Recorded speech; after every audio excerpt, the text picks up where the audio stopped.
Okay, welcome. This is the next installment of the INCORE webinar for the NIST Center of Excellence for Risk-Based Community Resilience Planning. Here we go.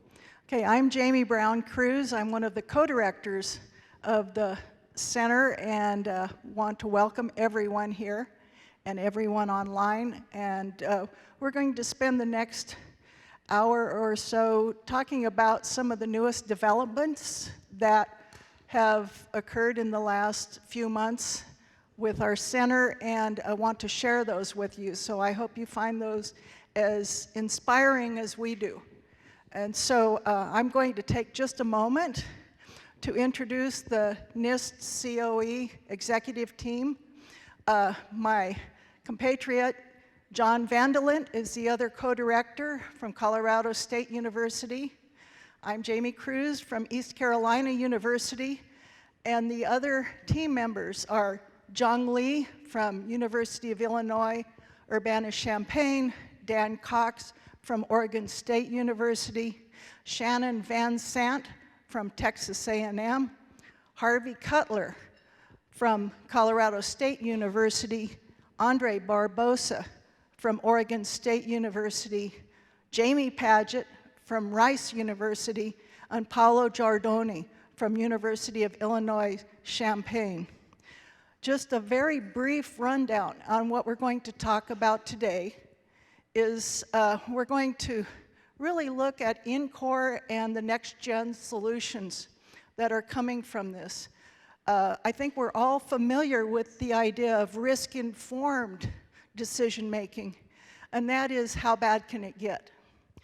With resilience-informed decision-making, it may start with how bad can it get, but the next question is how long does it take us to get back on track to a growing economy, a great social system, and a built environment and infrastructure that is serving all the purposes it needs. So this is a short rundown on what we're going to talk about today. First of all, John, who I already introduced, is going to talk about what does INCORE do. Secondly, Andre Barbosa, who I already introduced with Jamie Paget, are going to talk about the science of community resilience and how it works within INCORE. Jung Lee, who I already introduced, is going to talk about how you get started if you're interested in using INCORE. And then the second part is going to be some demonstrations and examples, and so it's a comprehensive resilience solutions for communities. We're going to start off with Dr. Sarah Hamadeh from Stony Brook University is going to give us an overview of community engagement. And then we're going to go through some examples that demonstrate the applicability of INCORE to a variety of planning and decision issues. And those include Salt Lake City is going to be presented by Dr. Milad Rui of University of Nebraska-Lincoln. For earthquake, next, we will have Lisa Wong and John Vandelent are going to present an example from Joplin, Missouri with tornado hazard. And lastly, we're going to introduce Kushan Amini and Jamie Paget from Rice University to talk about our Galveston example that is going to be presented through INCORE. And lastly, I get to talk again a little bit about just some ideas that'll be a small subset of what you can do with this powerful computing environment. And then finally, we're going to finish up with plenty of time for Q&A. And Dr. Elena Sutley is going to field the Zoom chat. So if you are online, feel free to type in your questions at any time. And we'll also field questions from the floor of this semi-annual meeting. And so with that, I'm going to give John the mic and let him talk about the first topic.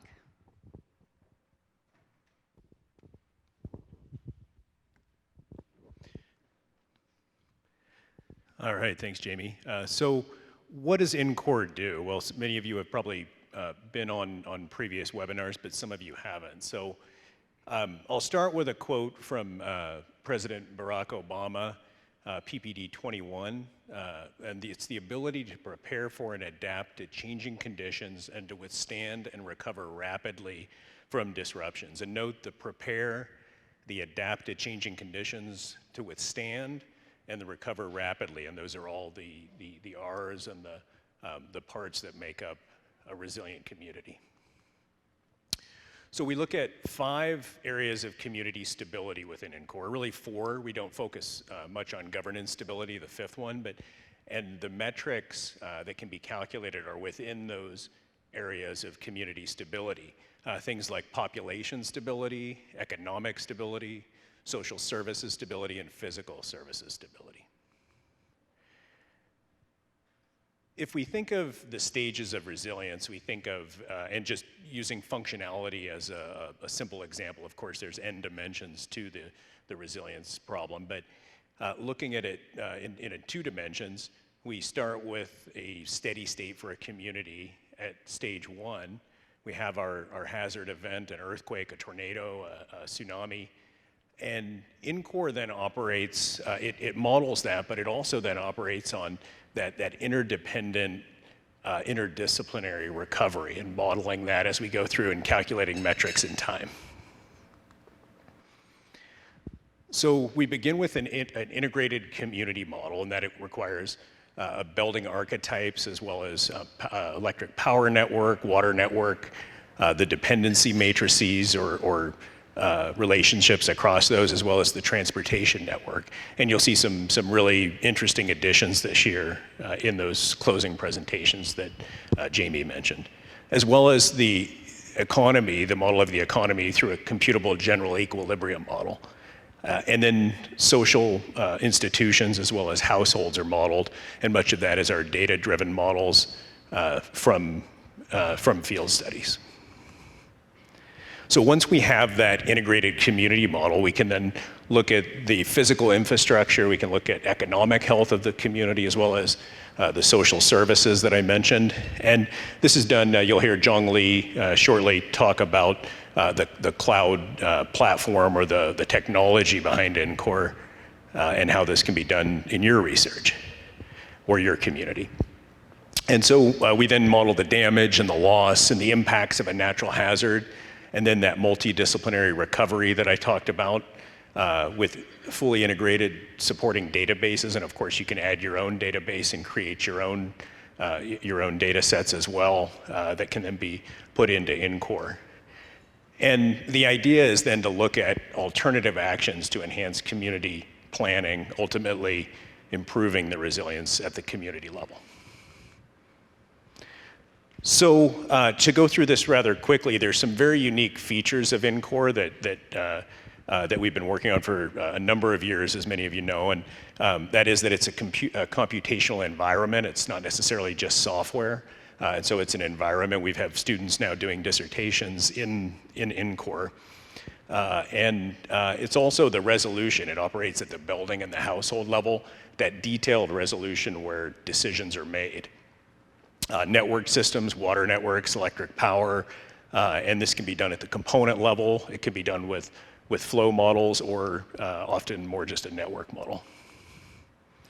The functionality models can be defined by the user. We have some defaults and of course functionality and functional recovery that many people, including federal entities, are focusing and working on now, are critical to passing to the economics model, things like that, knowing basically what's working and what's not. And then again, those advanced economic models, the CGE model, that establishes equilibrium after an event. And then a policy portfolio, and that's ever increasing and ever improving, and that's for planners as well as researchers to study what if scenarios, to look at, what if I did this? What's the performance or the resilience of my community in those stability areas and with certain metrics. And then in core feature 7, unique feature I should say, is this optimization and decision support. And so within our semi-annual meeting here, we'll have a whole session later focused on studying decision support and things like that and improving it in NCORE. And then the robust and temporal and spatial analysis and essentially time stepping or working our way through the time that you see circled in red, although I'm blocking it with the pop-up there. And then as well as finally suites of fragilities that are unique to NCORE, and of course they can be used by anybody and downloaded. They live in published papers and things like that. And those are for tornado wind at least, and as well as flood fragilities. And so with that, I will pass to Andre. Thank you. Hi everybody here and online. I'm going to go through one example of a testbed. This is a Seaside, Oregon testbed, just to show a little bit of what John was mentioning in terms of what we can do using NCORE. This testbed is in Western Oregon and Western US, up in the Pacific. It's impacted by, or can be impacted by, earthquakes and tsunamis. So the motivation and the background for this particular testbed is to evaluate the impact of multi-hazards, earthquake and tsunamis, on different resilience metrics, for example, economic resilience metrics. And then specifically, as we start looking at policies, looking at quantifying effect of different seismic retrofit strategies in this example that I'm going to be showing. And then there's different research questions. I've just highlighted here one example research question that we can answer. For example, how do different definitions of building functionality affect outcomes? And we can have multitude of research questions that we could be asking within this type of framework. So for example, here in this particular example, we're going to be looking at different policy alternatives. Status quo as we are now in the community, and if the community is impacted by those hazards, that would be the status quo. And then looking at 3 main options. One is what if, as John was mentioning, so what if we retrofit residential buildings? What if we retrofit commercial buildings only? Or what if we retrofit several and all buildings? And so as we start going through the process, we have to go and collect data. Collect typically tax lot data. With that, do some processing of that data, and sometimes go out in the field, also do some rapid visual screenings, identify and fill gaps of the data that may exist. So that's the primary thing, but also other types of data. For example, here, the sectoral employment data, where in Seaside was, by our economist team, was broken down into 3 different zones. And in those different zones, there's retail, service, health, manufacturing, and other activities and other employment sectors that are considered in this. This is an example. Also, census data, demographic data is also incorporated. Then we go into the hazard modeling. For example, for Seaside and within NCORE, we developed a suite of mean recurrence intervals for earthquakes, for tsunamis, and for joint hazards as well. So consistent generation of earthquake and tsunami intensity measures to help communities do their assessment. And then group this into infrastructure functionality analysis. That feeds into the fragility functions that were already mentioned. Specifically for tsunamis, we have to have additional fragility functions, and that's still ongoing work, but we have a suite that is now available for all to use, and others for earthquake as well, but also functionality. And that's where you start defining, is it based on the different damage states that you define different levels of functionality? Do you account for other infrastructure systems in the definition of the functionality? So there's different functionality models that you can also integrate in your analysis. Moving here quickly in the interest of time, we can then start looking at for example, jumping ahead to indirect economic losses, but you can also look, of course, at losses, direct economic losses as well.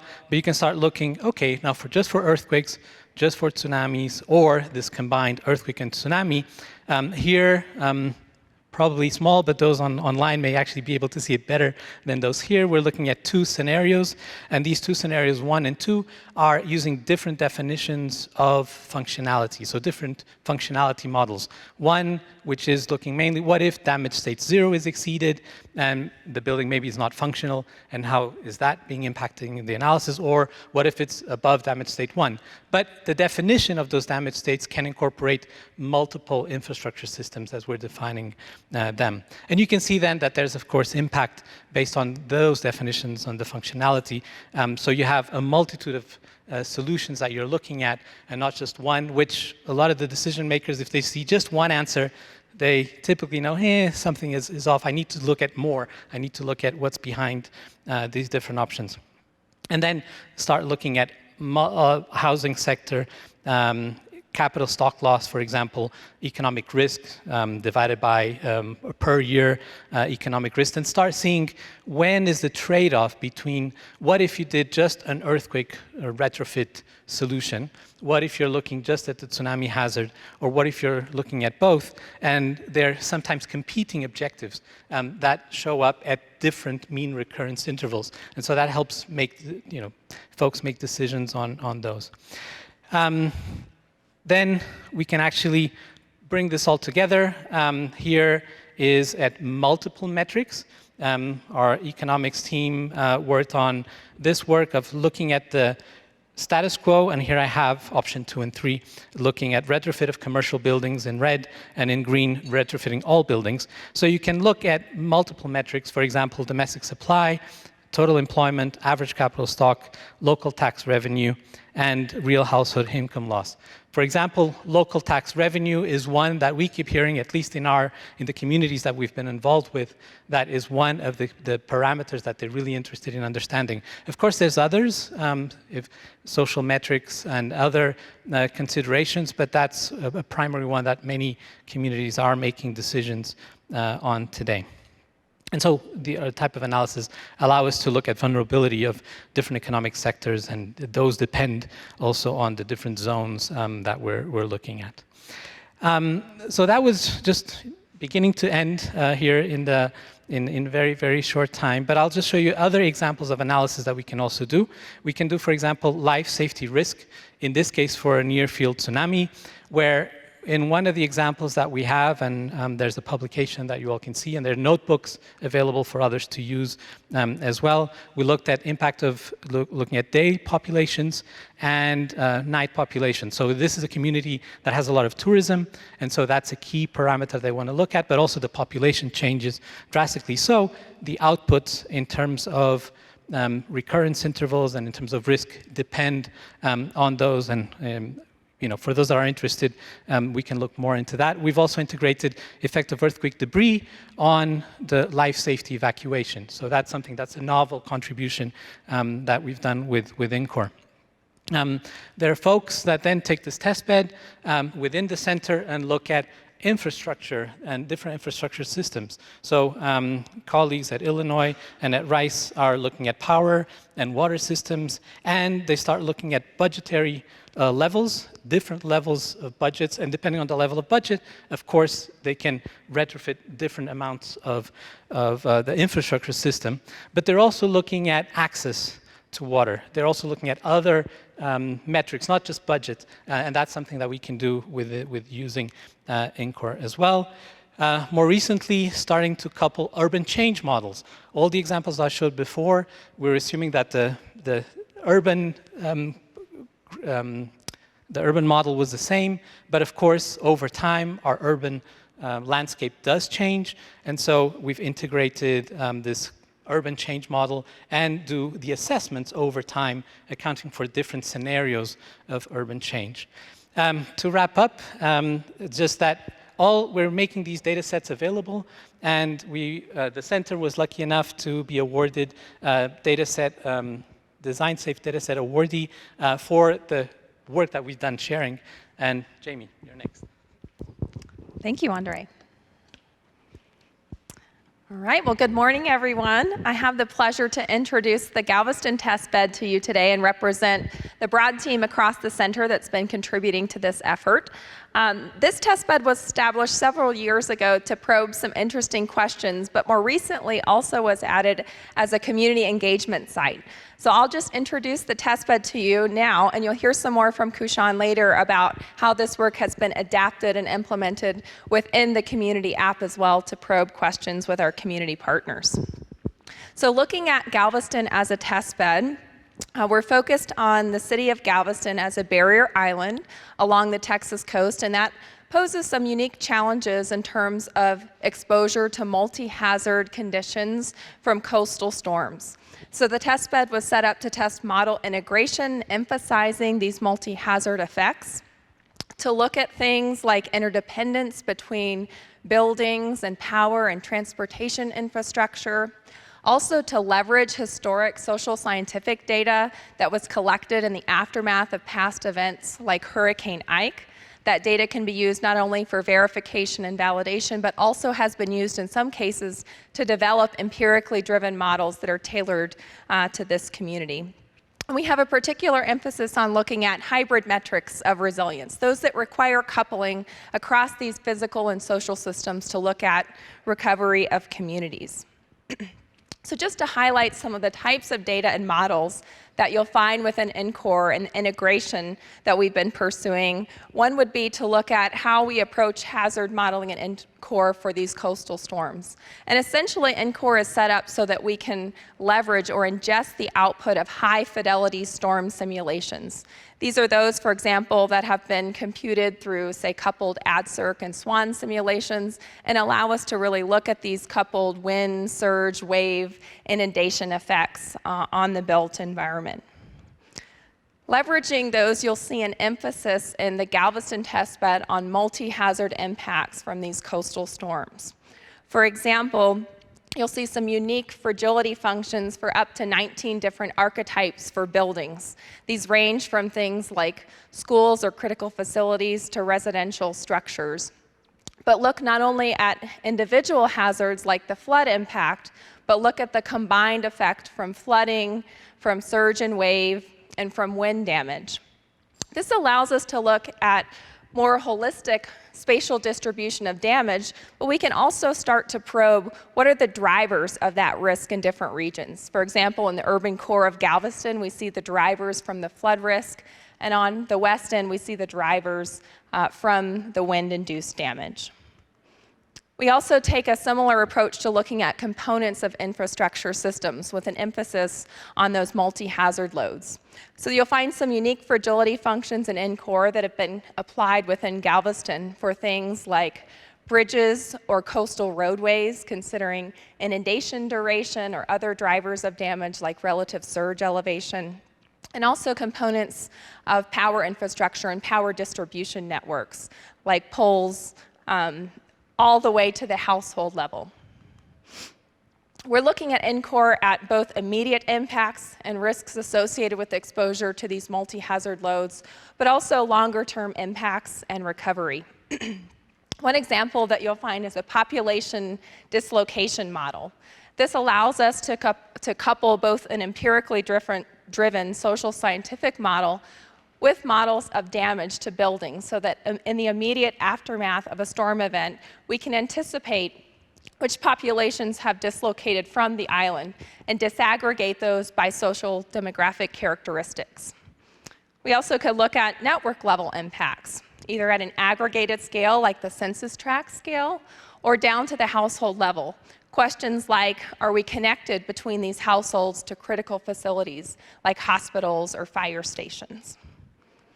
But beyond those immediate post-event impacts, we're looking at that recovery, that evolution of performance after time. So simple metrics like transportation access or power connectivity to households or aggregated across clusters of buildings over time. And these models are for an assumed set of, say, recovery resources or prioritization of deployment of resources after the event. You'll also see a housing and household recovery model in NCORE.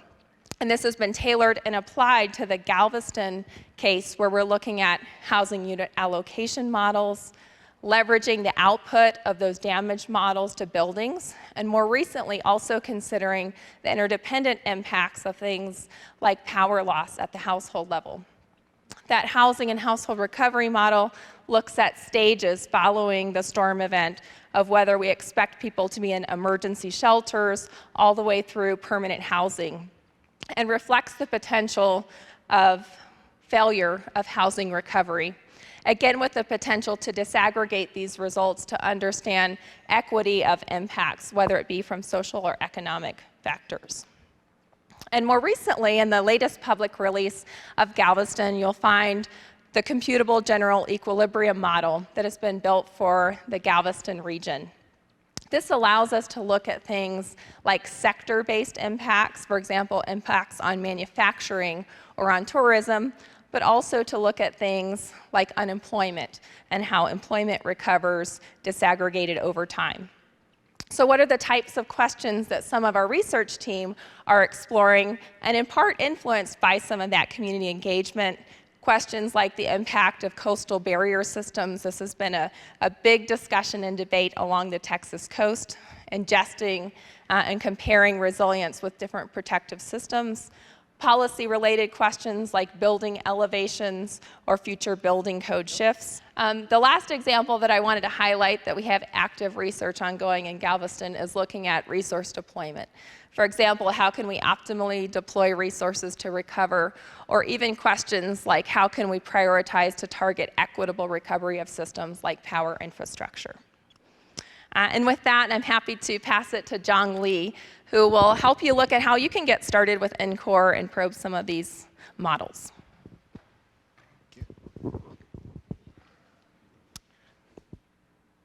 Thank you. I'm going to talk about how to getting started with NCORE. You saw two presentations about Seaside and Galveston example, and all those things done with NCORE. So I'm going to give you some idea how you can start with your work or research using NCORE. So these looks very simple steps, but it is simple. So first, you need to create your free NCORE account, and then you can try out the tutorials and workshop materials. And also number 3, the Jupyter Notebook example, those testbed, you already saw those examples. There are more testbed examples. And there are also other tutorial materials you can follow.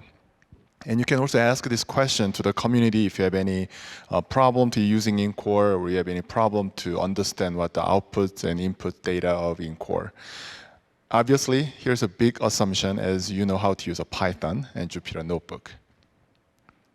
So first, you need to create NCORE account. This is a link, but you can go to ncore.ncsa.illinois.edu. There is a link to the NCORE manual. You can find it easily. There's an NCORE account section. It helps you to go through step by step how to apply, how to sign up your NCORE account. Usually, it takes a maximum 2 business days. We can approve your account. So with the NCORE account, what do you get? So these are 2 major things you can get. You can see in the blue box, NCORE analysis and all Jupyter Notebook examples and testbed. So we currently have 38 analyses are implemented on PyNCORE in NCORE, and there's 2 workshop materials you can go through. It helps you to how to create building inventory data, how to use hazard services, how to do damage estimation, how to do visualization. It's all covered by these 2 workshop materials. And in the future, workshop material will be posted on the manual site too. And there are 6 Jupyter notebooks for 5 test beds, and also example notebooks for each analysis. When you look at documentation of each analysis, at the bottom, there's a link to the Jupyter notebook for that specific analysis, so you can see a snippet of code, how you can integrate to your analysis. Green box. If you sign up NCORE account, you can get various data sets, fragility, repair, the restoration curves, and hazard. Currently, we have 312 data set with 82 data set types, and 1,224 fragility, repair, restoration curves, and we have various hazard definitions available when you just sign up. For information, this data set is keep increasing every release. After you sign up, you're going to receive email, automatically register to our mailing list. And then if you look at this announcement, you will see which data set or which hazard we added with that release every time. This is very quick architecture of what you get with the INCORE account. But one thing I want to point to you is you could try INCORE Lab or INCORE Web Tools, which is a web application. You can search and download all the data set and curves. And all those things is currently implemented on cloud computing system at NCSA. Specifically, INCORE Lab, this is an online Jupyter Notebook system. So when you log in, you don't need to install PyINCORE or the other packages. It's already ready for you. So you can create your own Jupyter Notebook, or you can upload some of the downloaded notebook to this INCORE Lab you can try out. Obviously, there's INCORE Web Tools, which is a lightweight web application. We have a data viewer, hazard viewer, DFR3 viewer. So when you log into that each application, you're able to search and also download, look at the metadata. And another thing, important part is each of them has unique ID. You can use that within your Python code when you're using PyINCORE. So this is the link to the testbed notebook. So please go to this site. You will see that Galveston, Joplin, Lumberton, Seaside, and MMSA for the Memphis region, the testbeds are all available. And you can look at online, or you can click the zip file. You can download, you can unzip it, you can upload to Jupyter Notebook, you can try out. This is a site for the workshop. So you can see that we have currently 2 workshops we conducted before. But this one, good thing about this one is it has assignment and answers. So if you follow these workshop materials, you can see there's some of the questions you need to solve using PyINCORE. And then there's also obviously answer keys you can compare with your answer to. So please try out those workshop materials. So lastly, this is a summary how you can try. The 2 ways to try INCORE. One is on INCORE Lab. You can log into the INCORE Lab, use the online Jupyter Notebook. So you can upload the example notebook, you can execute. Or you could do that on your local machine. So if you already installed, or there's a command line you can see here, you can install PyINCORE packages, PyINCORE data, PyINCORE visualization packages. Then you can also run Jupyter Notebook on your local machine. Then you can still execute all those Jupyter Notebook examples, and you can start to do your research. Lastly, this is all the resources we have. Well, a couple of days ago, we released a 4.1.0, and INCORE landing page I mentioned. If you go there, you will see menus for manuals and all those linked to INCORE Lab, web tools, and community app. All those things are available in the landing page. There's a documentation, and all those things I just discussed is available as open source. So this is on GitHub. So if you go to GitHub INCORE repository, you see all the source code and all the release. And you can see all those commits, which is how we change the code in there. Conda packages are repository of your Python package. So if you go there, one benefit of the Conda package is you can also see RC version, which is before we release, we test it within our teams and with our researchers. So if you want to see that some of the pre-release version, you can see that in the Conda webpage and there. And there's an email address, and there will be a Slack channel. So if you're interested to join the Slack channel, please email us. We can share with you the link. Thank you. I'm going to pass to Sarah.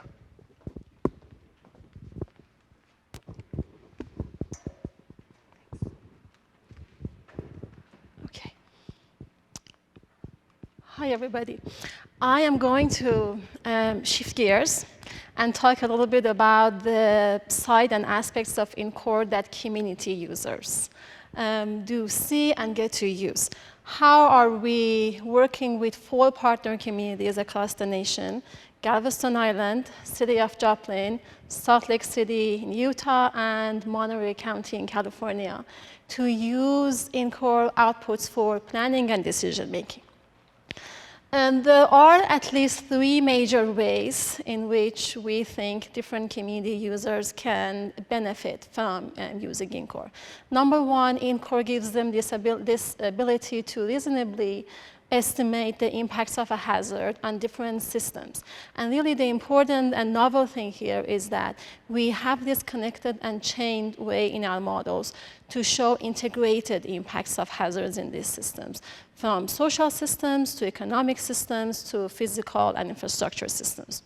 Number two, our community users can try out and compare the outcomes of different what-if scenarios. If we get a certain hazard scenario, what is the impact going to look like on each of those systems? If we make a certain type of mitigation investment, my colleagues just showed a few examples on testbed, and the Seaside testbed, for example. What are the outcomes are going to look like? And of course, third one, and this will enable them to plan in advance and make decisions about their investments, decisions they make over a longer horizon of time, as opposed to thinking emergency to emergency, hazard event to hazard event. So how are we thinking about bringing together the modeling and data sets we are building for our in-call models to run for different systems to an actual planning process for resiliency that a typical community across the nation would go through? Luckily, we had the NIST, for short, NIST playbook, NIST resiliency playbook for buildings and infrastructure to rely upon, which was developed a few years ago. We took this hazard agnostic planning process that the playbook provides, going from step one, building a collaborative team, all the way down to implementation. We integrated these typical resiliency planning steps that any community can use with the modules that are available in INCORE. Why we wanted to do this? Because INCORE provides inventories, data structures, hazard and buildings and functionality and population dislocation and this whole list of models that we want to inform the planning process. This is just a graph to show the way we thought about integrating those typical planning steps with modules in INCORE. Just to give you two quick examples. If you look at the playbook step number 2, understanding the situation, we have integrated that with all of the different options of building inventories, population inventories, social institution inventories that we have in step number 2 of INCORE.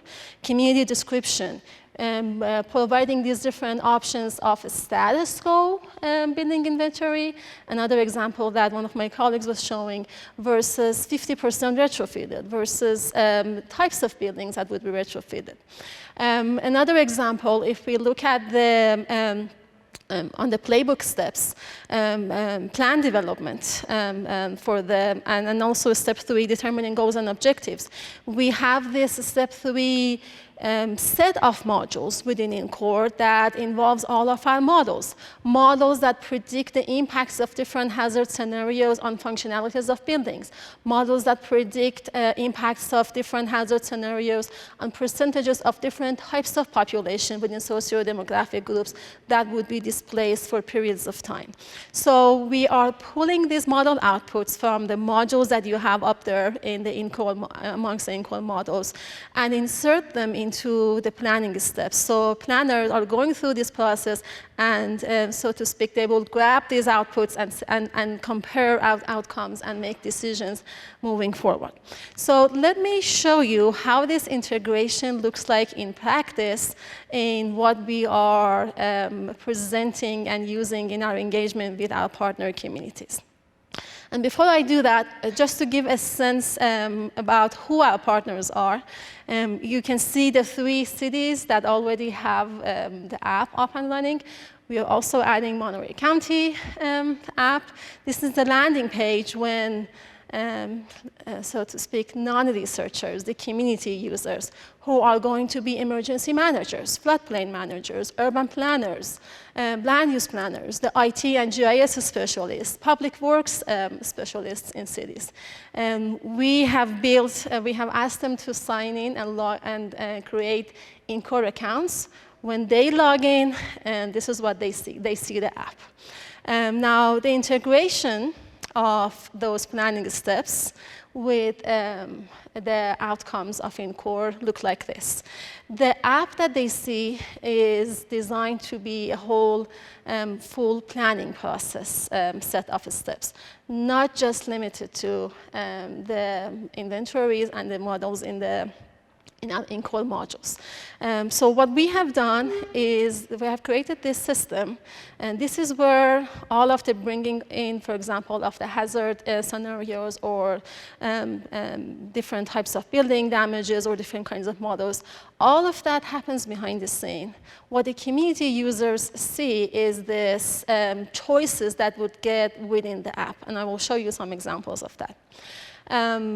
For example, step number 1, we are providing these steps. Another important thing, which I'm not going to show in detail, is that under each of these steps, we have brought in information and best practices from years of work done by many, many groups across the nation working in community resiliency planning in terms of what are some of the most important things you need to consider when you are building your resiliency planning team.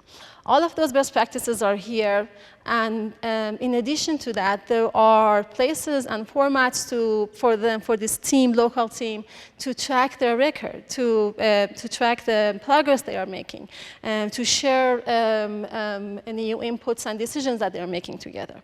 I'm going to go through these steps a little bit quickly, because I want to show you examples of integration of models within the steps of the app. Under this step number 2, for example, you can see understanding the existing community plans, characterizing members and their needs. These are the things that we have already accomplished in the first 2 workshops with our 4 pilot communities. So we are supporting them as they are going through this process. And then you can see under step number 2-4, that's where the community can bring in inventories of buildings, of different features and locations of social institutions, of the electrical power network. We are providing in the pilot version these existing default inventories, but we will work with them to understand in the next few years when they want to run this again, how do they want to do this. Then, of course, you do have in this step number 3, which is the core part of the planning. You have a step 3-4, where they will be running anticipated performance of physical systems, buildings, infrastructure, social, population dislocation, for example, and economic. Here's where they are making all of those choices, bringing in different inventories. Could be a status quo inventory of, let's say, institutions, or retrofitted, or invested in terms of hazard mitigation, different sorts of inventories to compare the outputs that would get in terms of anticipated performance of those systems under different hazard scenarios. And of course, step number 4, you have all of these support for them to go through for the plan development, comparing what they desire to see versus what they saw in terms of anticipated performance of, let's say, buildings with our current models. And then putting things together for review of the plan and, of course, implementation. To sum this up, I just want to do a little bit of mapping to help bring back together the models that you have seen examples of so far from my colleagues, and tying it back to the stability metrics that John started talking about in the beginning with the steps of the app. If you break down some of the models we have to 3 areas of physical service stability, population stability, and economic stability, you can see that we have this step 3-3, for example, where for identifying the hazard, for identifying the status quo of our inventories, that's step 3.3. And then you have all of these other models that would be used as input for, let's say, an urban planner, let's say an emergency manager, to see what is the anticipated performance of my commercial buildings under an earthquake scenario of 6.9 in Salt Lake City. My colleagues, including Milad, are going to start showing examples of these models, how they look like in the app, and some of the feedback that our partners have provided when they saw the results. Milad.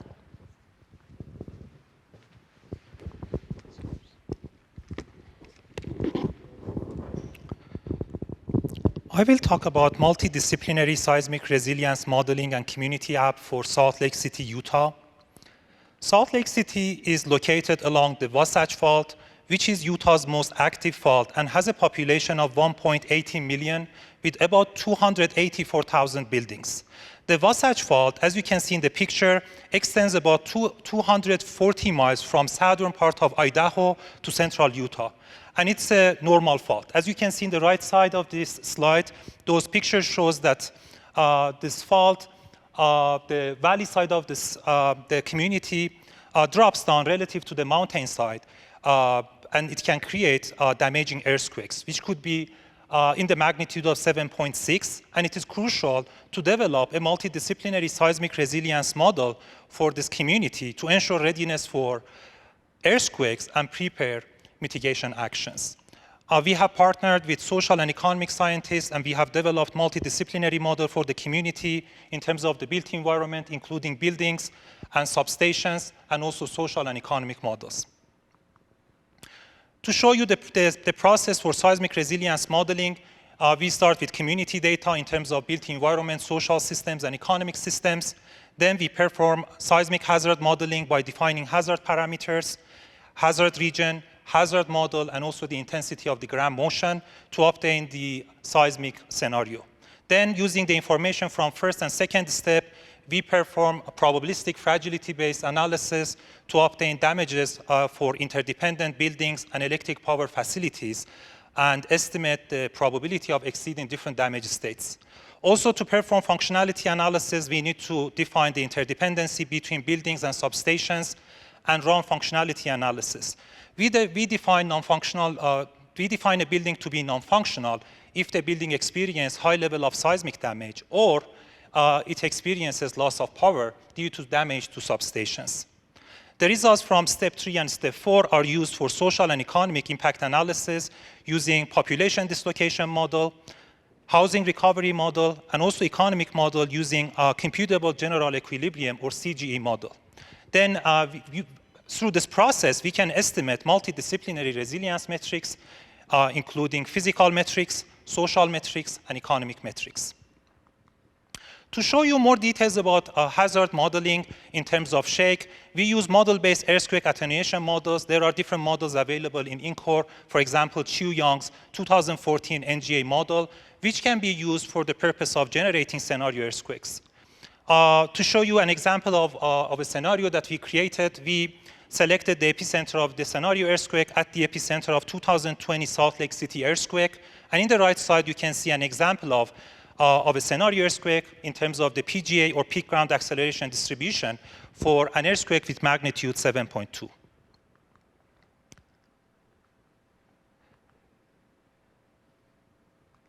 Another aspect that is very important for earthquake hazard modeling is liquefaction, because liquefaction is a major concern for Salt Lake City, as many of the highly populated areas, as shown in the left side in dark blue and brown, are located on soft lake sediments. The left picture has been updated using data from Utah Geological Survey that shows liquefaction susceptibility map. We integrated this information into building inventory data to perform seismic hazard analysis.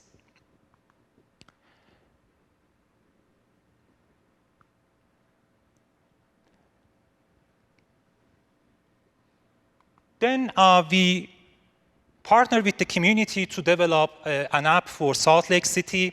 I'm not going to go through all these steps of the planning process. To show you a few selected steps, in terms of the input community data, you can see in this slide that a user can select different data sets in terms of the built environment, as you can see in the left side, and also in terms of social and economic data, as you can see in the right side. The next step is to perform earthquake hazard modeling. A user has two different options: to upload hazard data sets or to use model-based hazard functions from INCOR to create hazard scenarios. So a user needs to define name, description, magnitude, depth, and all the relevant parameters and select a model for earthquake scenario generation. And as soon as the hazard is created, in the right side you can see that the community app is capable of producing a visualization of the scenario. Then we need to determine anticipated performance by running an analysis. A user needs to define title and description, select a hazard type, in this case an earthquake. Then based on the ID that we obtained from the hazard that we created in the previous step, we can define the hazard and select different inventory data for the built environment, also social and economic data. Then as soon as the user click on the calculating the hazard risk, it's going to take a few minutes to obtain various multidisciplinary resilience metrics. To show you example results that we obtained from the community app for Salt Lake City, you can see in this slide comparison of building damage outputs for two different scenario earthquakes with magnitude 6.5 and 6.9. So you can see in these two plots that the community app is capable of providing summary of the damage output for different building cluster groups. Also, you can see that we can compare the damage states for different buildings within the community. In the right side, you can see that the earthquake with magnitude 6.9 causes a larger amount of damages to building structures. Also, using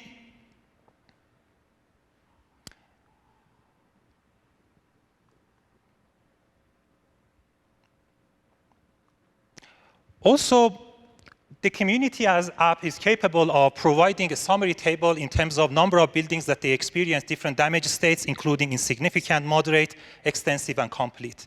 We map the occupancy type of buildings to clusters provided by NIST playbook building clusters, and we can obtain the number of the statistics in terms of building damages to different clusters. Also, in terms of the electric power substation, we can run a damage model to obtain the outputs in terms of the damage states of substations. So you can see the comparison between the seismic damage to substations subject to two different earthquakes.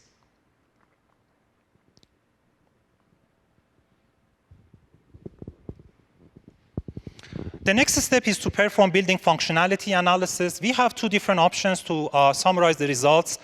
To obtain the functionality of buildings without accounting for the interdependency between buildings and substations, as you can see in the left side. And also in the right side, you can see that we can obtain the functionality of buildings by accounting for interdependency. In cases that a substation is not functional, we can obtain the functionality by accounting for cascading impacts of failure. As soon as the data becomes available from damage and functionality analysis, we can run social and economic analysis using the community app. In this slide, you can see the outcomes from the household and population dislocation model. The figure shows a heat map that summarizes the dislocated population within the community. Also, the community app provides summary tables in terms of the number of households or the percent of households that they need to dislocate after the event. Also, you can see the summary table in terms of the population dislocation. Also, user can categorize the outputs in terms of the different household characteristics, for example, by tenure, by race, and etc., and obtain the summary tables. And all this information and data can be downloaded from the community app to be used for reports. Next, based on the information obtained from the population dislocation and housing dislocation analysis, the next step is to perform housing recovery analysis, which is one of the unique features of the community app. And this can help us to track the housing recovery sequence immediately following the event or as a function of time. So you can see we have the emergency shelter and temporary shelter, temporary housing, and permanent shelter. And the objective is to move the dislocated population or households to the permanent shelter, or we might have failure in terms of recovery process. The next slide, it's going to show you the recovery stage 24 months after the event. You can see most of the households that were in the emergency shelter, they have been able to move to permanent shelter. Also, based on the results from the functionality analysis, we can obtain the remaining capital shock for different sectors in Salt Lake. In the right side, you can see a list of sectors in Salt Lake City. And in the left side, in the figure, you can see the remaining capital shock for different sectors within the community, which are a number between 0.7 to 1.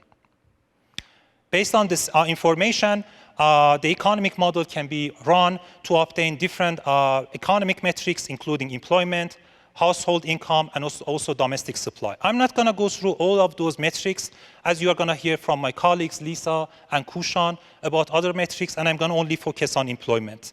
For the Salt Lake City, we have defined 2 different regions, including R1 and R2. R1 is the northern part of Salt Lake, and R2 is the southern part of Salt Lake. So we can obtain summary of results in terms of the economic impacts for different regions. In the table, you can see the comparison of employment before the event and after the event. For example, for the commercial sector of Region 1, you can see the impact of the scenario earthquake is 1.4% decrease in employment. Lisa?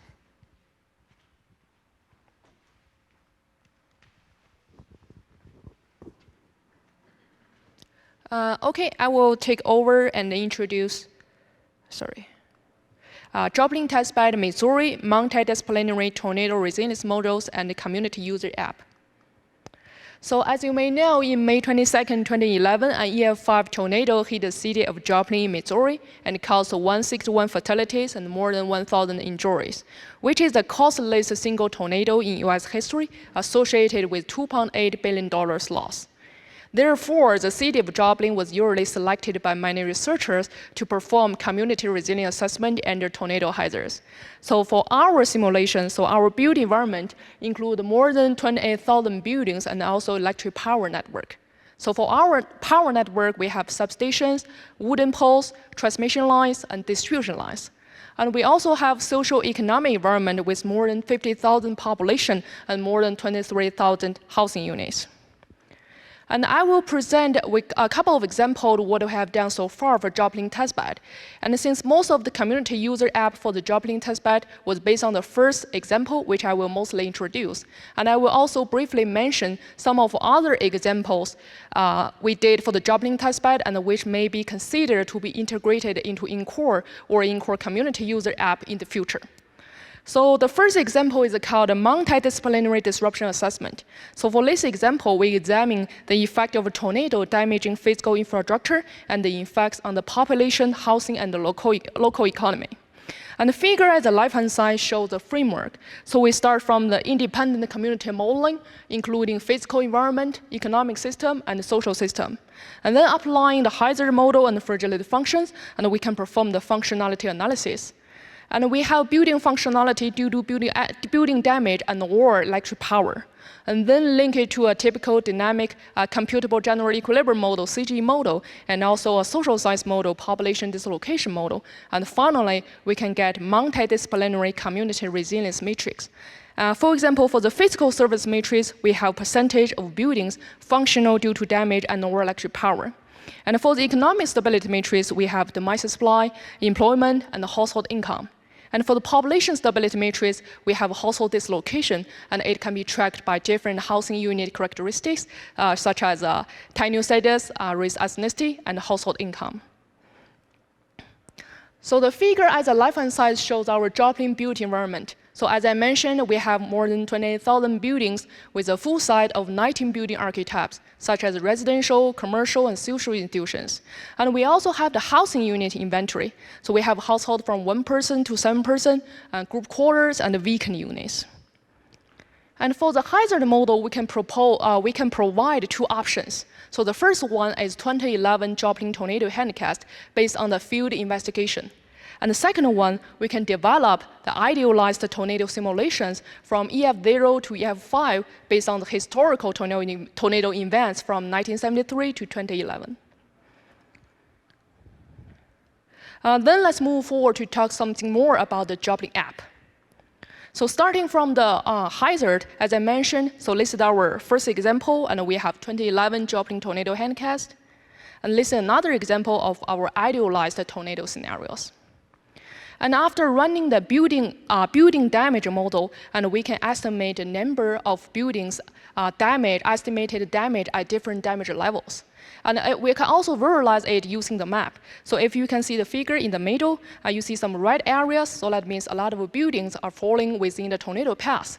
So they were damaged at different levels. And most of the green parts are green points, and they are building outside tornado path, and they are not physically damaged, so they're still good. And as I mentioned, we can predict the number of buildings damaged at different levels: insignificant, moderate, extensive, and complete. And we also map our 19 building archetypes to our NIST building clusters. For example, if you see the first couple of rows, and we map our hospital to the critical medical, and we map our government building to emergency operation centers, and we map our fire and police station to the critical government, first responder, etc. And all of these clusters can be also aggregated to the 4 major categories, such as critical facilities, emergency housing, housing neighborhood, and community recovery. As I mentioned, we also have the electric power network. So for this one is substations. So you can see we have 18 substations in total, and 3 of them was within the tornado path. So that means since they are damaged, so a lot of buildings nearby will lose their electric power because their dependent substation is damaged. And we also have damage analysis for the wooden poles, and we have more than 23,000 wooden poles for the city of Joplin. And then let's move forward to the building functionality. And we have 2 building functionality criteria. So the first one is only the building functionality we're considering the building damage. So here we assume a building is non-functional, and when it was estimated 50% probability exceeding the moderate damage state, or we see the damage stage 2. And the second criteria, and we consider not only building damage, also the electric power. If we compare these 2, we can see the difference in figure.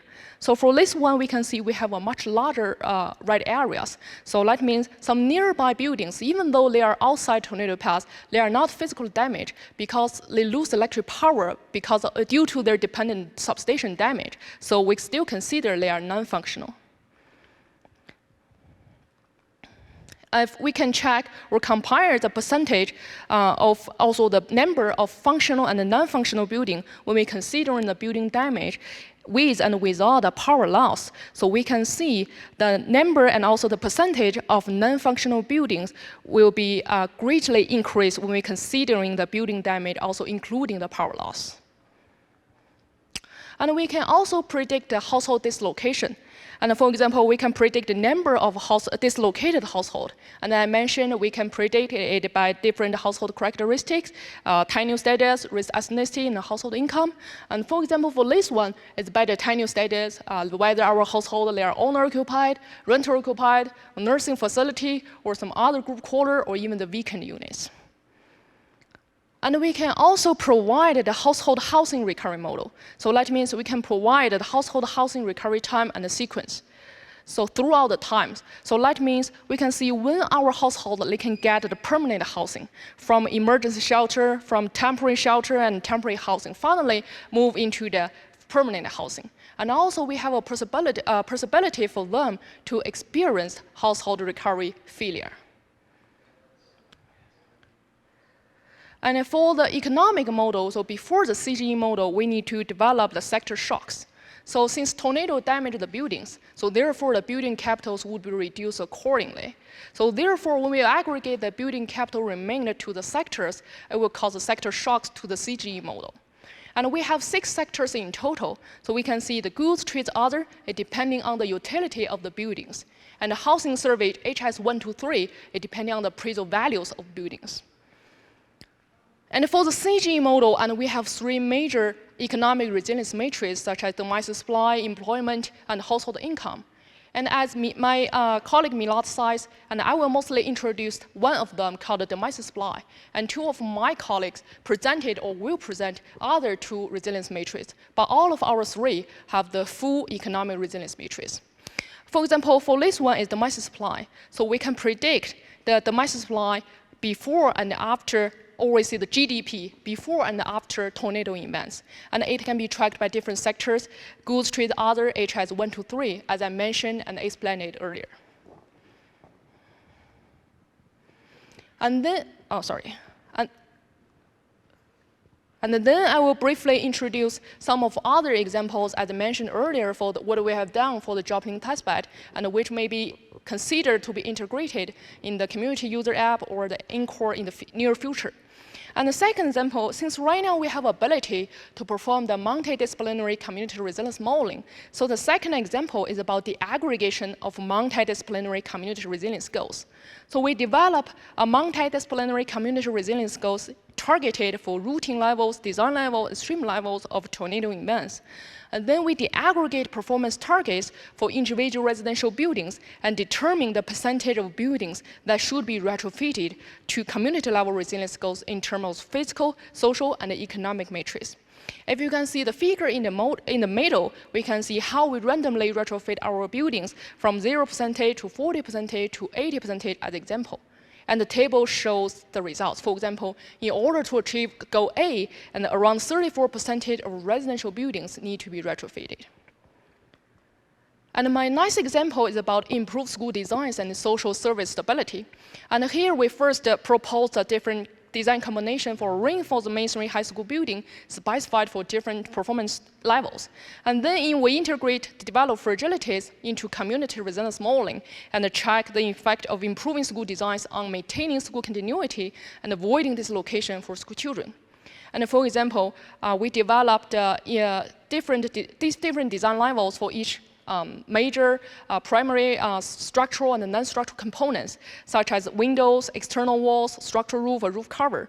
And then we assemble them from component level to the entire building level. And we can develop the fragilities of the entire school building for different design levels. And then apply them to the community resilience modeling, and we can get the impact of functionality of residential and school buildings on school children, and whether they can continually receiving the education.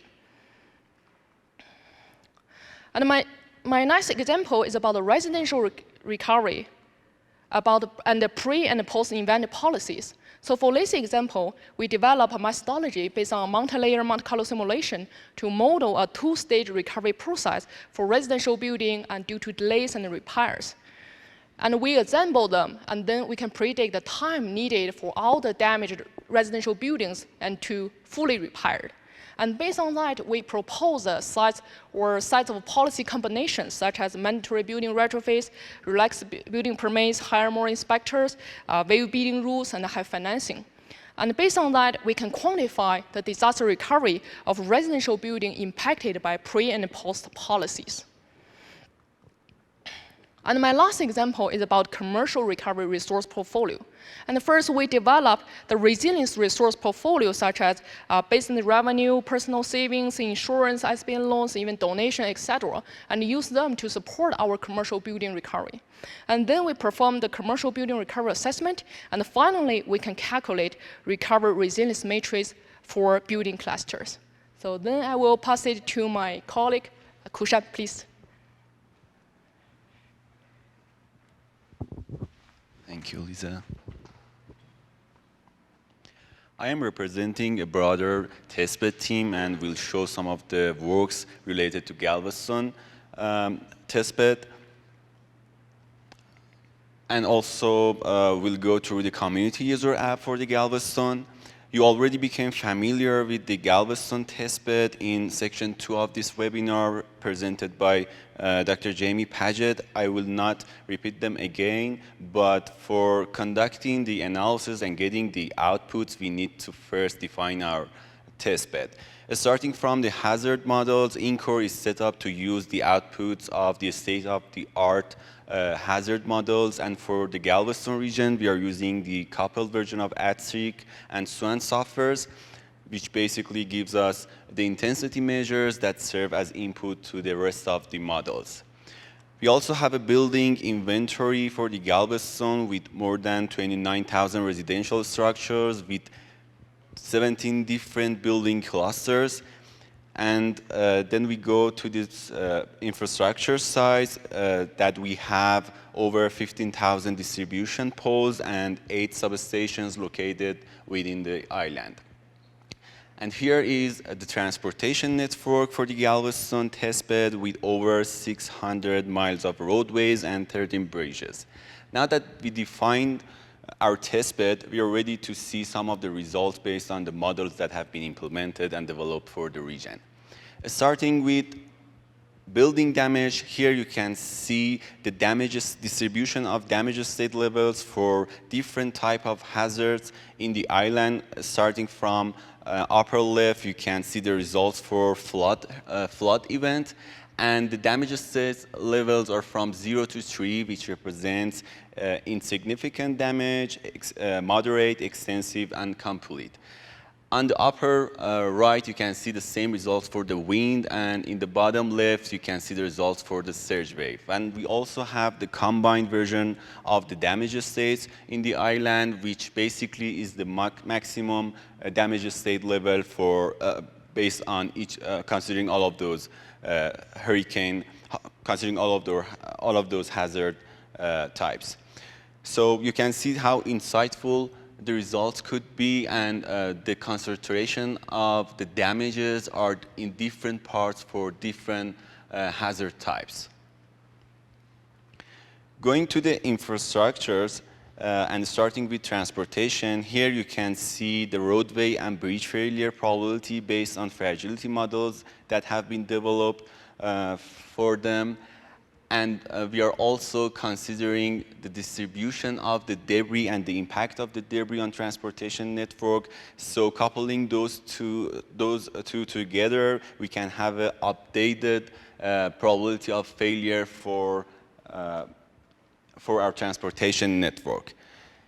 Having those updated failure probability for transportation network, we can evaluate the connectivity from different regions of community to critical facilities. For example, here you can see the connectivity loss ratio from different census blocks in the island to medical centers, which is crucial in the aftermath of the event. All of those models are ongoing works and have not been implemented in the Galveston app yet, but power infrastructure is actually implemented in the Galveston, and I will show the same results to you when we get to Galveston app. So here you can see the power pole failure probability that have been used in Galveston testbed.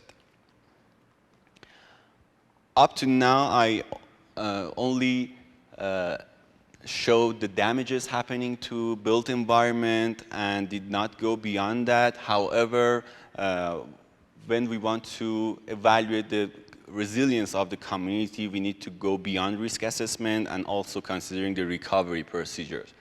So here you can see the recovery results for transportation and power infrastructures. For the transportation, that figures assuming the number of crews and availability of the resources, shows the time that buildings get their access to the mainland back. And for the power, we are having the same results, showing the time that houses and buildings regain their access to the power after the scenario that have been considered. Now let's delve into the next section of the presentation, which is Galveston app, which I'm so excited to show you the results. We just had a really good workshop with some of community partners in Galveston, and we got very interesting and exciting feedbacks from them. So I'm happy to share some of the results from Galveston app here. Right now, and you all know about the 6 steps here, and I'm starting from the hazard section. Right now, 2 hazard scenarios have been added to Galveston app, and we expect that numbers to grow in the near future. And for the results today, I'm gonna show them based on the scenario, which is a 100-year storm event. Having the scenario and intensity measures, we can evaluate the building damages. Here you can see the damage states of different buildings in the island, and we can also categorize all of the results for different building clusters based on their functionality. For an example, here you can see the category housing and neighborhood, which consists of schools, residential housing, and hotels. And we can have the number of the buildings in different damage state levels for each of those categories. Going to the power infrastructures, on the left, we can have the failure of power poles right after the hurricane based on the scenario that we have considered, and having the power access and also the building damages. We can evaluate the functionality as you have seen in the previous presentations too. And to show you some of the examples about the details, we can also have the results categorized by building clusters. For example, here for community recovery, you can see the drop in the functionality of the buildings after considering their dependency to the power. Okay, so after evaluating the functionality of the buildings and all the damages happening to built environment, we can evaluate using some of the models that capture social and economic sides of these events. Starting from population dislocation, you can see the heat map of the population that got dislocated after the hurricane event. For instance, we can see the percentage of the households got dislocated and also the percentage of the population got dislocated. And here again, we can go in details for our results. For instance, here we can see the percentage of dislocation for different household income levels and groups. Having all those dislocated population, we also track those population and track them to see if they can get back to the normal situation, which is permanent housing. So this housing recovery model actually captured those through the time. For instance, here 6 months after the hurricane event, you can see the number of households in each of those stages, which are emergency shelter, temporary housing, permanent housing, and even if they fail to get back to the permanent housing. And finally, here is one of the CG models. My colleagues already shown 2 of the outputs from CG models, and all the testbeds are capable of having all the results. Here I'm showing the total household income result of the CG model, and you can see the percentage of the change because of the hurricane event in total household income for different group of people. And by that, I'm going to pass the presentation to Jamie. Thank you.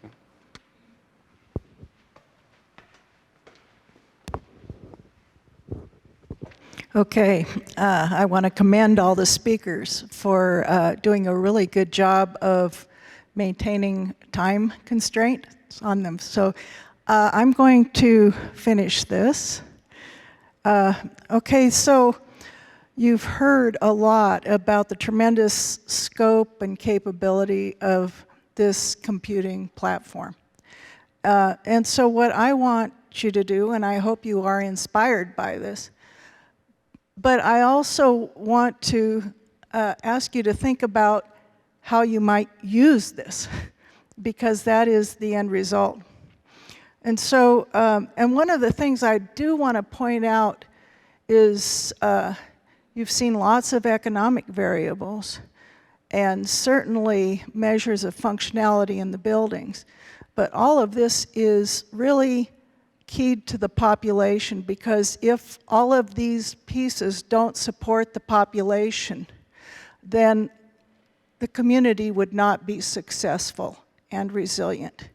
And so I'm going to point out a few things that as a community user, and this being the people in a geographic location that has a population and built environment and economy that has been the focus of this work, is the first part that I want to talk about. So for, as Sarah pointed out, the planners and the different utility operators, and for all of those people, you can use this tool to choose infrastructure investments, and you can also use the information that is generated by INCOR to justify those investments.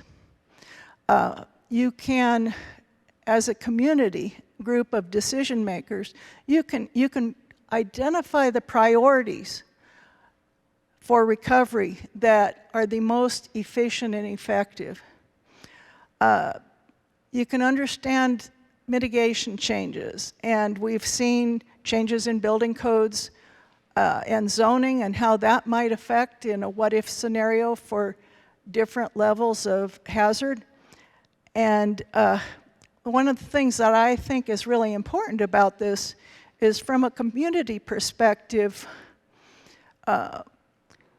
individuals can collect from the different departments within a community their wish list. And if you have a wish list, you can use this tool to start the process of developing the evidence that allows you to be ready with shovel-ready projects when the right opportunity, grant opportunity comes along. So you can get ahead of other communities that are still trying to put together the information that justifies a project. And lastly, and this is not a complete list, because hopefully you've seen all kinds of ways that this product can be used, but from a community perspective, you can show the population in your community the effectiveness and the benefit of investments you've made. And so, for instance, one example for a community that is going through community rating system for flood, and an improved community rating system score is going to directly affect the residents of that community in terms of reduced flood insurance rates.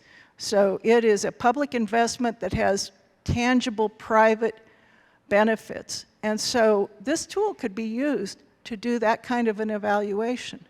And that's just one example. And one thing that I do want to point out is we perhaps have not emphasized it enough. But when we look at, for instance, from the CGE, we can look at the distributional impacts on different household income levels. So we can really carefully look at issues of equity, of distributional equity, and differential impacts on different populations within a community. So you can look at an infrastructure project, and you might not even use all the pieces of INCOR. You might bring in some of your own software, but you still are going to have the opportunity to look at how those decisions are going to affect what I would call different pieces of the population. So you're going to get information that is tremendously valuable when we start looking at not only the economic engine, but the equity issue when we look at different projects. So that was my spiel for the community.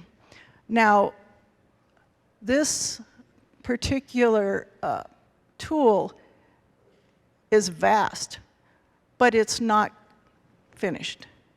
There are so many opportunities for those in the research community to look at refinements. I'm going to go to the second point in this, is that this is a full community scale model that allows a researcher to focus on some detailed areas, and so it can actually speed their research program. Now I'm going to go to the first bullet. I've written a few National Science Foundation proposals and proposals to a few other agencies, but one of the important things, we are trained to talk about the scientific contribution of what we're doing, but we also must talk about the broader impacts. This tool allows us to really stretch the science to look at the effects that are tangible for the populations and for student learning. One of the things that you might see in this is, for your own research, you can develop use cases or case studies that utilize the full capability of this project or this program, but also you can inject the pieces that are individual to your work. So I'm going to skip down. There's, of course, I came up with lots of ideas, and it's far from complete. But one of the things that I want to point out is there is the opportunity, since this is an open source ecosystem, that you can develop code and become part of that open source ecosystem that furthers the capability of this platform. You can introduce different hazards. We've got many hazards, but there are opportunities to characterize them in different ways and introduce new ones.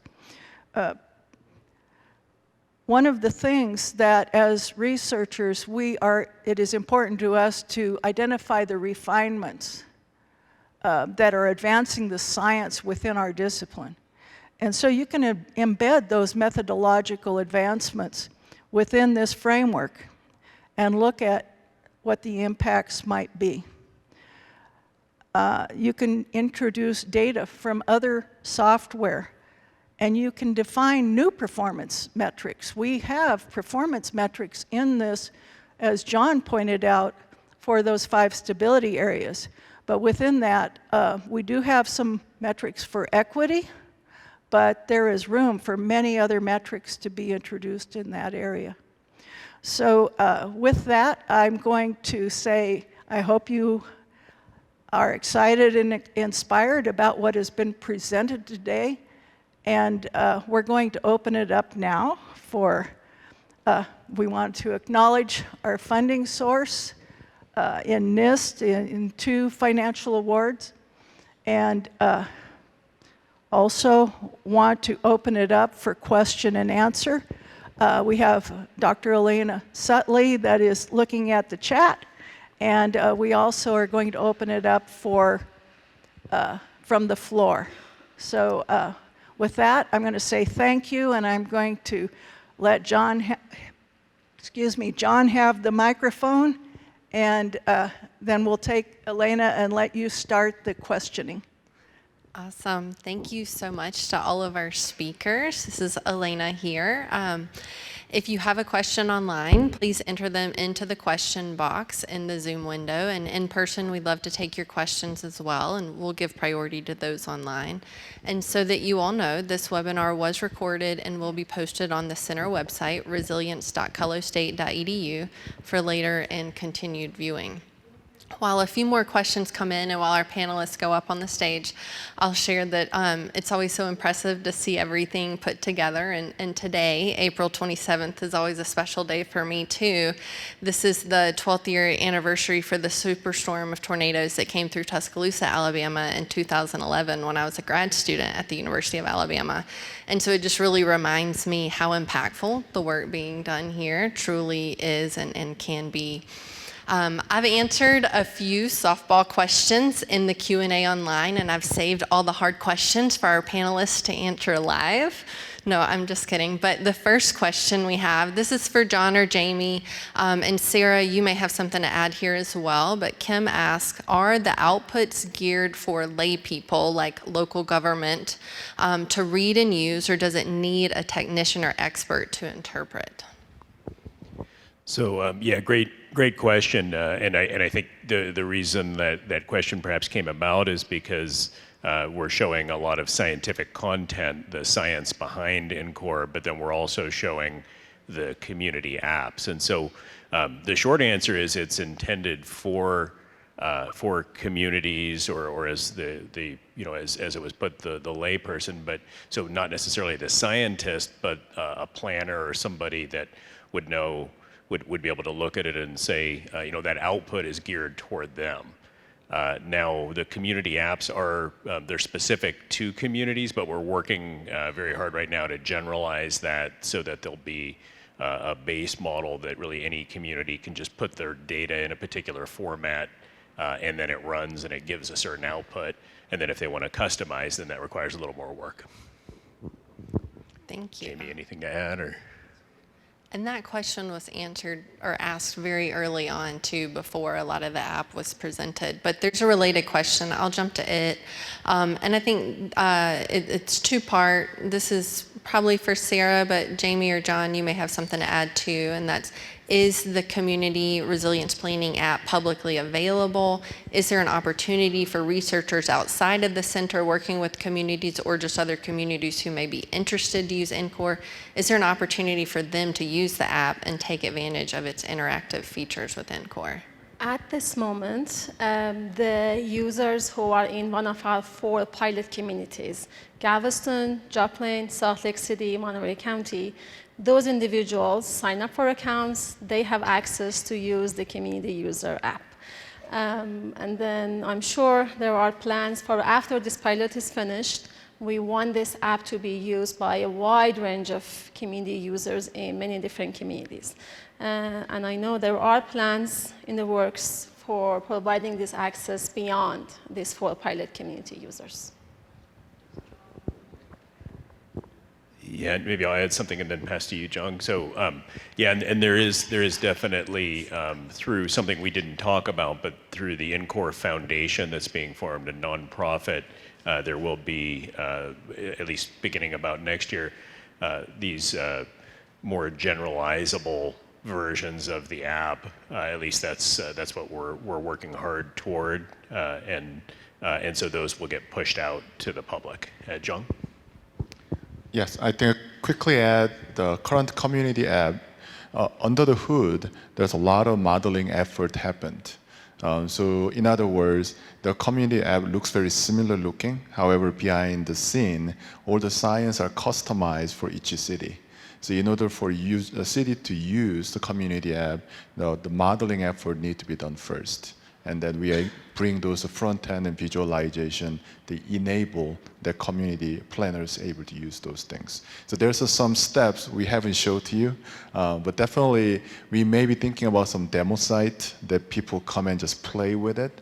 But if they are really interested in to commit their resources working with us, that may be a good way we can start to populate new community site. And maybe I'll just add one last thing. And if a community is, a city, a county, a community is interested in NCORE model and an app like that, we're certainly interested and willing to team with them to go after resources for that. And just send an email to me or to the Resilience email address.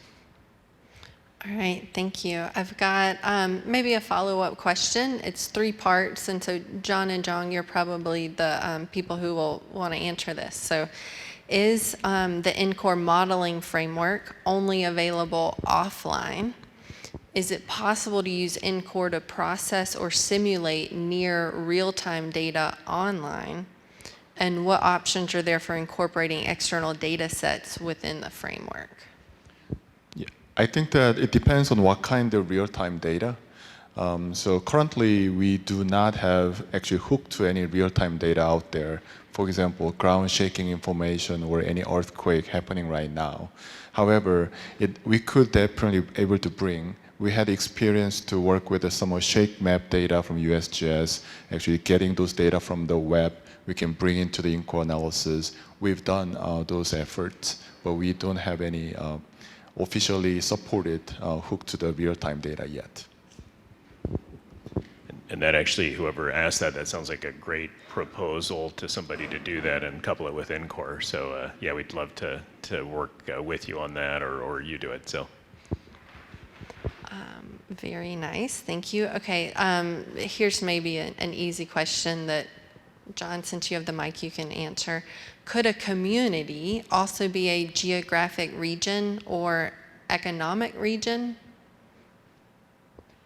Was the question what defines a community in a way, or? Yeah, I think so. I think for the purposes of using NCORE, do you have flexibility with the way a community is bounded? Yeah, that's a great defined? question. And Jamie, I'll start and pass to you if that sounds good. So originally the way we defined a community is really those boundaries. Of course, within NCORE, there's geographical boundaries as the data files are put in and it's set up.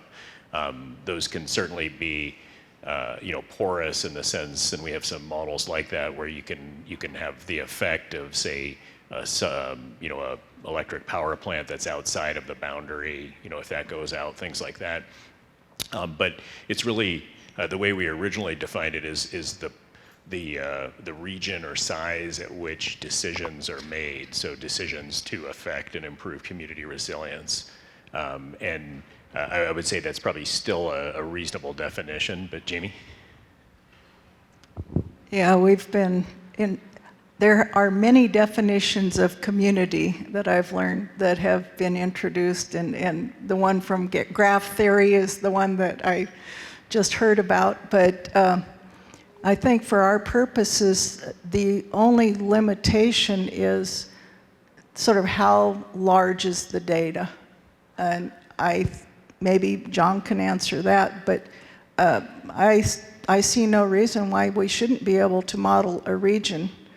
And the economic folks in the back corner can probably give even a better answer, but I think it has to do with resolution, or whether you're willing to have a fuzzier definition at the parcel level, for instance. Does that do it for you? It does for Yeah. me. Thank you. I know we've got some questions in the room. I want to respond to the ones online since we're only with them for a short period of time.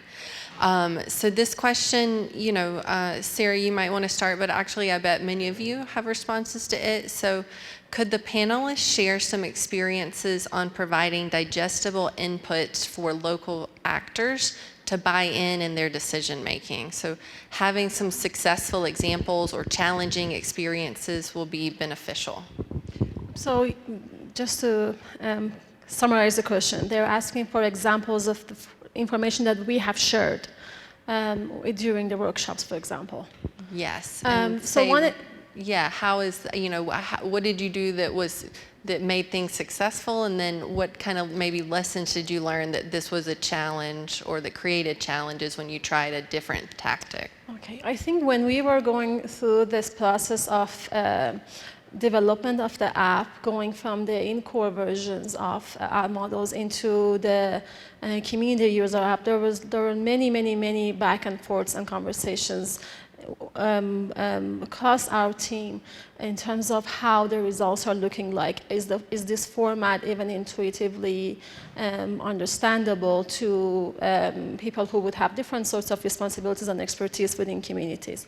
One example I can give you with the household dislocation model outputs. You saw most of our model outputs had formats in terms of map presentation in the app, or we had these kinds of different graphs or tables.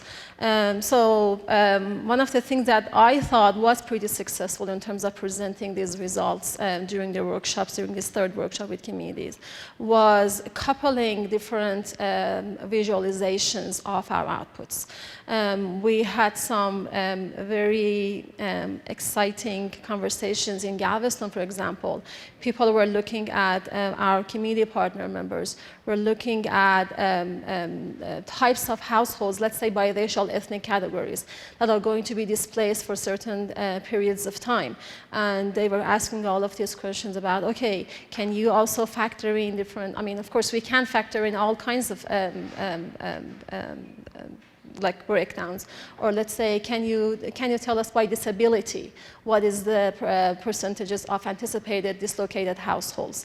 But the things that we were showing by tenure status, by race, ethnicity, those kinds of things, was really resonating with these people who are making decisions on a daily basis, asking for resources to deal with post-disaster displacement. And this is just one example. We can talk about more examples.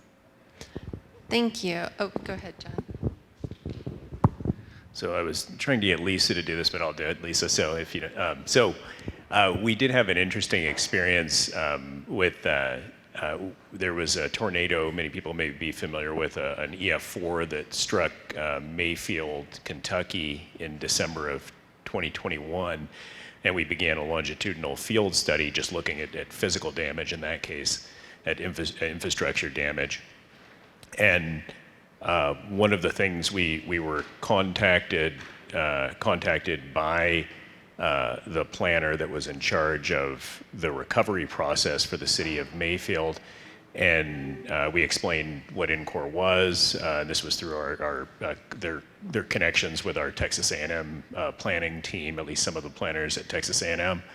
And in doing that, we basically took in NCORE, we took the generic tornado, not the Exactia 4 tornado, laid it over, and then we basically showed them if they had used, say, for example, the same Miami-Dade County code, what would have happened, what would have changed in their population dislocation, what would have changed in their functionality of buildings, things like that, for all the thousands of residential buildings that were destroyed. And sent a memo, and that memo was, the purpose of that memo was for them to then bring it to their stakeholders and explain that they should build back better. And my understanding is they are. How much our memo had to do with it, we don't know the outcome. No way to calculate that, but we hope it did. But that's pretty incredible. Thanks. Okay, Jamie, go ahead. Lane, if you want one more example, I'll share one just to point that I think the integration within NCORE, the community app, is one way that there can be impact on community decision making. And one thing that surprised me along the way is even some of the intermediate products, either the data sets or the models within NCORE. We've also had examples where those themselves have been the key piece that have been useful for decision makers. One example, we didn't show here today the Mobile testbed, but some of the data sets that are within the Mobile testbed include things like storage tanks and fragility models to predict damage to these tanks that hold hazardous materials. And so those are within NCORE, being populated in NCORE now. And that was one thing that actually the Army Corps approached us about, and apparently became a big factor in looking at cost benefit of coastal protective systems, was the ability to consider hazardous material spills and cleanup costs and things of that nature that otherwise they couldn't consider or models weren't available for in that type of decision making. So I think the intermediate products could be just as useful as the integrated system. That's awesome. Thanks. All right, we have a question in the room. And will you introduce yourself for those online? Thanks. Thank you. Leonardo Dueñas from Rice University. So it's incredibly valuable to have the community engagement. So a question related to that, maybe to Jamie first. You show results for 100-year storms. Presumably that's a storm that they resonate with, that is of interest. But how far are they willing to go? Are they interested in 500 years, 1,000 years, 10,000 years? What is the cutoff that they lose interest in looking at these rarer events, but whose consequences could be the more devastating? I'll give my take on it and then let others share their perspective. From the example engagement workshops where we presented, here are the pre-populated scenario storms. We gave the technical description of the definition of the 100-year storm with an exceedance probability at one location in Galveston Island. And maybe that's a technical description, but I think there was more interest in not looking at return period storms with high return period events, but more these what-if scenarios that resonate with things we've seen in the past, in part because there can be more comfort of validation kind of sanity checks internally. I think that was some of the initial interest in seeing some that resonate with events we have seen and we might immediately see again. I think there were conversations about, I wouldn't say calling out specific heightened return periods like 500 or 1,000 year, but that this could be useful to push beyond traditional short-term planning time horizons. I wouldn't say it dominated the conversation there. I definitely agree with that observation and takeaway. I also want to add something that was interesting to me, and this might have to do with this experienced impacts of climate change in certain coastal communities too.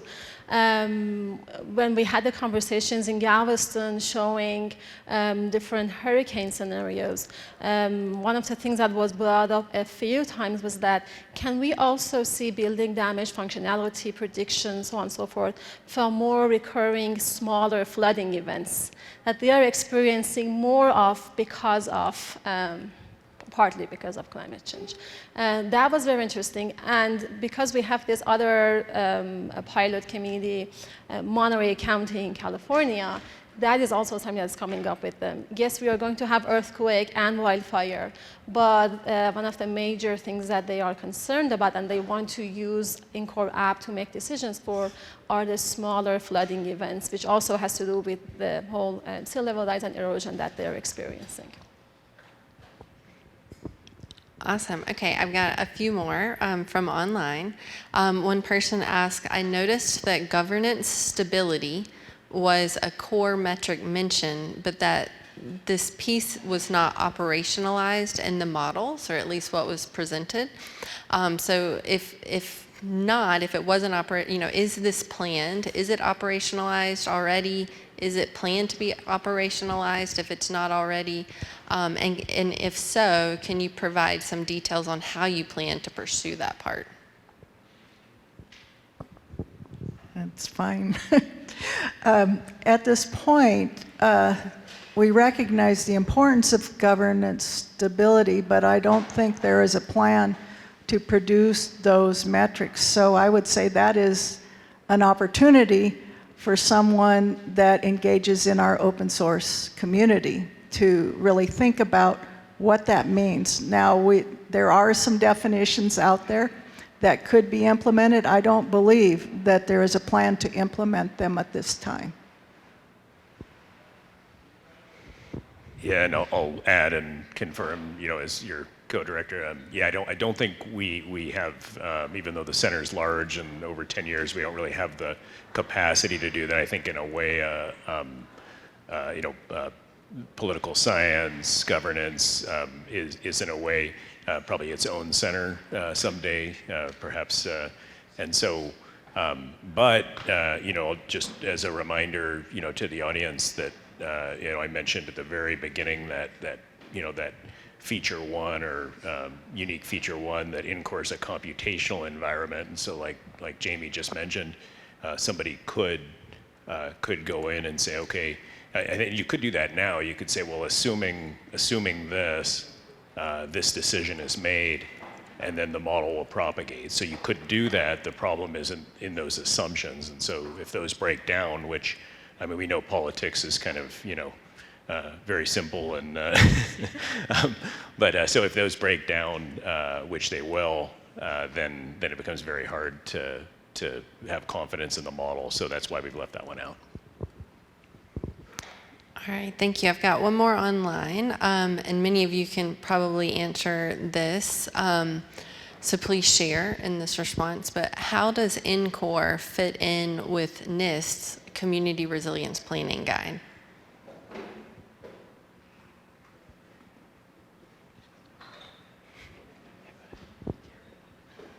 Terry wants to answer. Yes. We're going to bring a special guest up to the stage. Terry, if you want to come up and.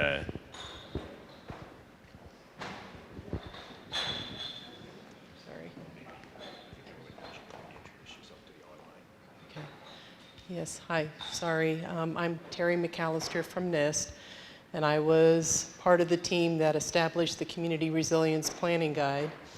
And when we established the guide, it had the steps, but it relied on expert judgment. And we knew we needed a tool like INCORE to provide science and really an informed basis for decision making. So those steps you were seeing in the app are from the Community Resilience Planning Guide. And you saw a reference to a playbook. The playbook is an action-oriented, user-focused version of the Community Resilience Planning Guide. So it is a condensed version of it, very focused on actions by communities. And so INCORE has always been the intended engine to help communities understand how to do the planning process in the Community Resilience Planning Guide. Thank you, Terry. All right, thank you, Terry. And we'll bring you back up as questions arise. Is there a question in the room? Okay, over here.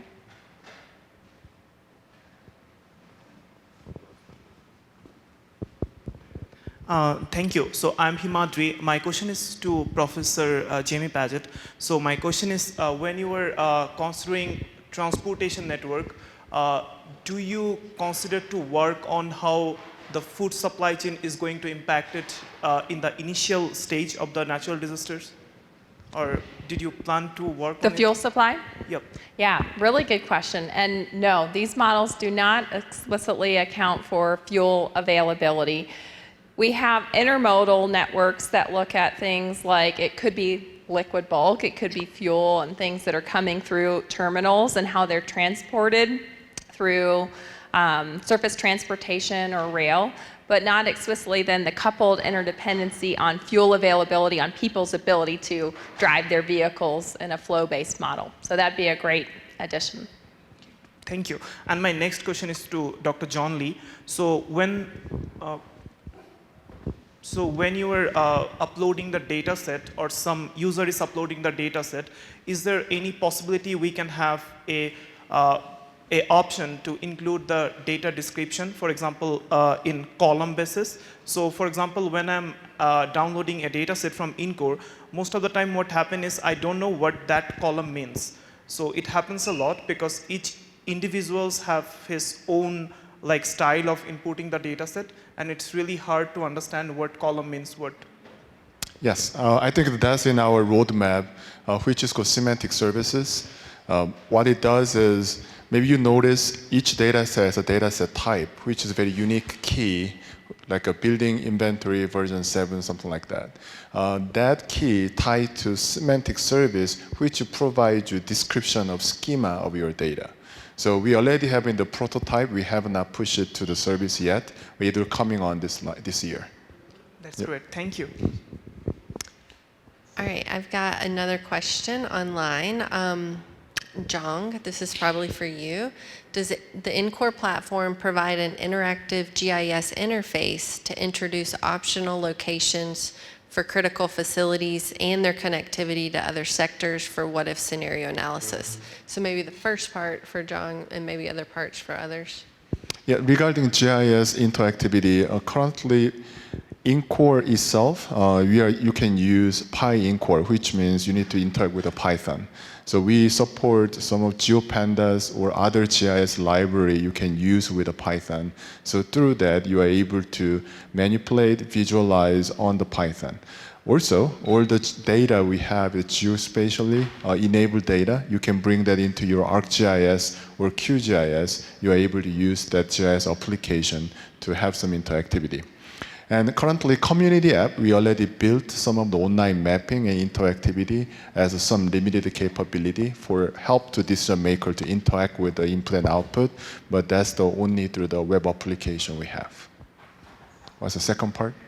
Can the interactive GIS interface be used to introduce optional locations for critical facilities and their connectivity to other sectors for what-if scenario analysis? Yes, I think that the question is a two-part. One is what is the use of the building, or what is this building is. Usually that's recorded in the building inventory itself. You can look at occupancy type or use type that you can recognize which one is.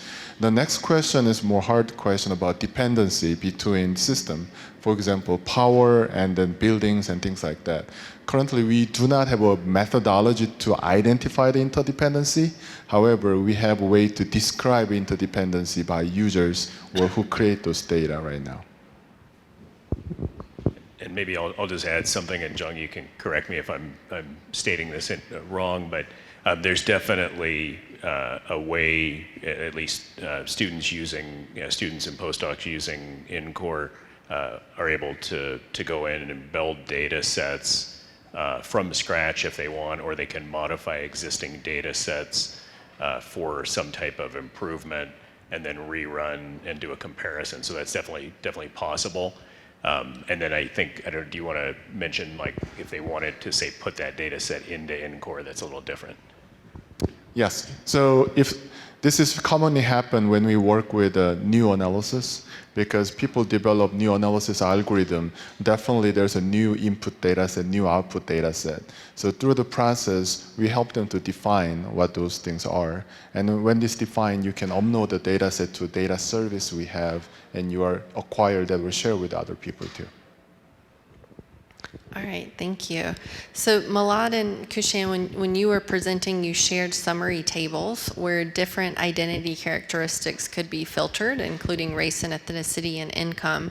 And Sarah, you mentioned that other maybe characteristics could be used in that case. And so the question is there capacity to add filters there based on a user's interest, including, say, households with children?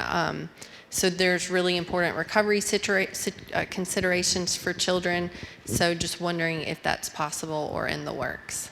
That question was brought up in our Salt Lake City workshop when they were showing the outputs of the household dislocation model. The chief DI representative in the emergency management office, he asked, can you also show us the outputs of population dislocation by the disability status of the head of the household, for example? Right now, we don't have that. What I think, like thinking more long-term and also the big picture of all of these models, not just a population dislocation. One of the really nice things that during that workshop John Lee talked about was that the community user app is linked to the INCORE. When models are, and INCORE is open source. So when those models, when new science is developed and comes into INCORE in the future, for example, there is this possibility of the app to catch up with that and models in the app to be improved. Now that of course means, like one of the scenarios that John was talking about, there must be mechanisms in place. There are steps involved for the modeling to be done, for the app development to be done. For example, John has been talking about this exciting idea of the INCORE Foundation that would provide the resources and expertise to make those connections. But the structure does allow those improvements to make their way from science improvement, modeling improvement, into INCORE, into the community user app. Awesome, thank you. We don't have any more questions in the chat right now. We probably have time for, say, one more question if someone in the room has one.